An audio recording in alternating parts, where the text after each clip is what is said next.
March মাস April মাস 2 মাস 1.5 লাখ করে 3 lakh metric ton চাল যাবে খাদ্য বান্ধব কর্মসূচিতে।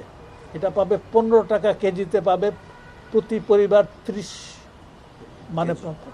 30 কেজি করে পাবে, 15 টাকা কেজি করে চালটা পাবে। 2 মাস পাবে আপনার 50 লক্ষ পরিবার সারা দেশে। এই গেল 3 লাখ টন চাল যাবে এখানে। তারপরে আপনার টিসিবির মাধ্যমে যাবে তেমনভাবে প্রায় 50 লাখ টন করে 1 লাখ টন চাল যাবে।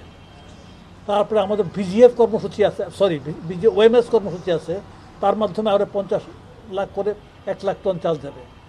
তারপরে আপনার ঈদের সময়ে 1 কোটি লোক পাবে 10 কেজি করে চাল পাবে উপহার হিসেবে ফ্রি, এটা ভিজিএফ এরিয়াতে।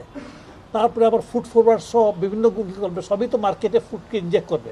আচ্ছা, প্রায় 7 লাখ টনের মতো চাল এই সময়টাতে যাবে, মার্চ এবং এপ্রিলের মধ্যে যাবে, রোজা ঈদ ইত্যাদিকে কেন্দ্র করে।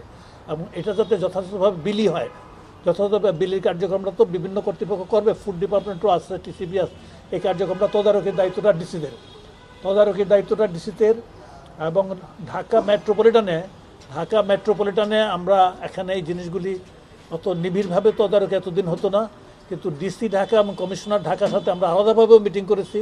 আবার আগামী 17 তারিখে কমিশনার অফিসে একটা মিটিং আছে এই জিনিসটা করার জন্য। আপনার নিরঙ্কুশভাবে ঢাকা মেট্রোপলিটনে যাতে 15-20টা বিক্রয় কেন্দ্র মিলে একজন ম্যাজিস্ট্রেটের আওতায় যাতে থাকে, ওই ধরনের মোবাইল কোড করার জন্য আমরা ব্যবস্থা করেছি। এই রোজার সময় থেকে শুরু হবে, পয়লা মাস থেকে শুরু হবে।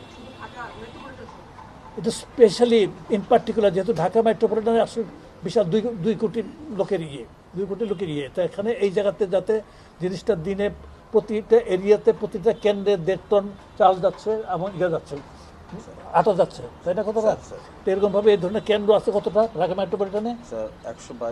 122টা কেন্দ্র আছে, 70টা ট্রাক আছে, টিসিবি ট্রাক ছাড়াও আচ্ছা, এগুলির মাধ্যমে চাল যাচ্ছে, আটা যাচ্ছে। তো এইগুলি যাবে রোজার মাসে। এটাকে আরও জোরদার করার জন্যে সকল ক্ষেত্রে খাদ্য বিভাগে তদারকি থাকবেই, তবে তাদের লোকবল এত লোকবলে তা আছে, এবং আমাদের ম্যাজিস্ট্রেটরা থাকবে, আর আমাদের মন্ত্রণালয় থেকে তদারকি থাকবে।